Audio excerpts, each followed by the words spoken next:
آقا جمیل چند لحظه پیش تماس گرفته بود. یواش یواش پسرم، آب بخور دیگه.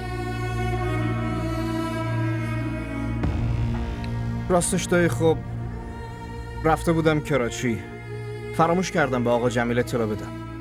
از این به بعد هر وقت از دفتر رفتی به آقا جمیل اطلاع بده و برو. من هر وقت دفتر نمیرفتم پس بهادر.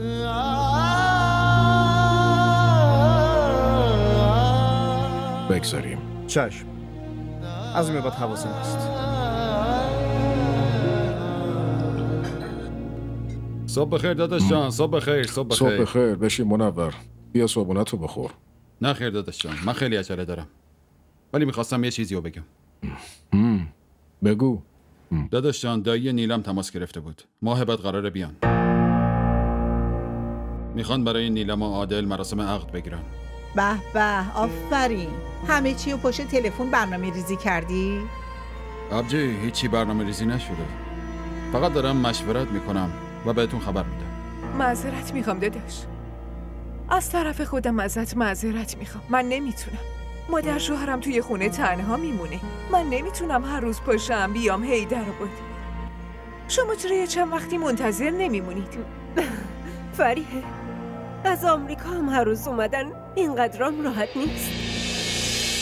چه نیازی بود به یه خواستگار راه دور جواب مثبت بدی؟ این همه گزینه خوب تو این خونه است، اما تو اصلا نمیبینی. آبجی چه نیازی این حرفو پیش بکشی؟ درسته منور، هر جور خودت صلاح میدونی بهشون بگو. در ضمن پولی چیزی لازم نداری؟ نه داداش، خیلی ممنون، فقط خواستم ازتون اجازه بگیرم، دیگه میرم. باشه، برو به سلامت. خداحافظ. خداحافظ. عمو جون، من ازتون یه خواهشی دارم. بگو دخترم.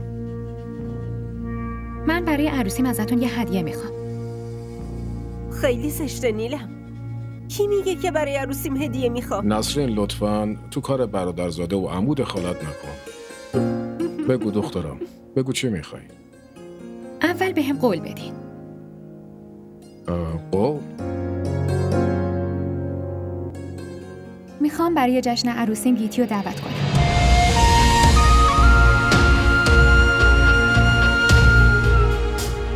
عقلت سر جاشه؟ نسرین، یه چیزی به این دخترت بگو. اقبال هنوز خوب نشده، چه نیازی هست اسم گیتی رو جلوش بیاری؟ آخه آبجی اینا کجا نگران سلامتی خانداداشمونه؟ اینجوری نیست فریحه. بچه‌های من خیلی نگران داداش اقبالن. بچه خودش که نه براش آبرو گذاشت و نه دوستش داشت. حتی اون آبروی این خانواده رو با خاک یکسان کرد و از اینجا رفت. عمو جون، مگه شما بهم قول ندادی؟ باز تکرار کردی؟ تو معنی کلمه نه رو اصلا میفهمی؟ نیلم دخترم، دانشگاهت داره دیر میشه. برو نیلم، دیگه داره دیرت میشه.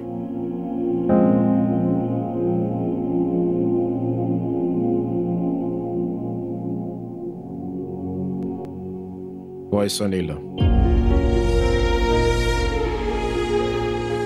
من بهت قول دادم، نمیتونم قولمو بشکنم. خیلی ممنونم عمو جون. تو هم باید یه قولی بهم بدی. چی عمو جون؟ برای عروسیت میخوای گیتی رو دعوت کنی نه؟ بله عمو جون. درسته، توی جشن عروسیت فقط گیتی میتونه بیاد، کس دیگه ای اجازه نداره همراهش بیاد.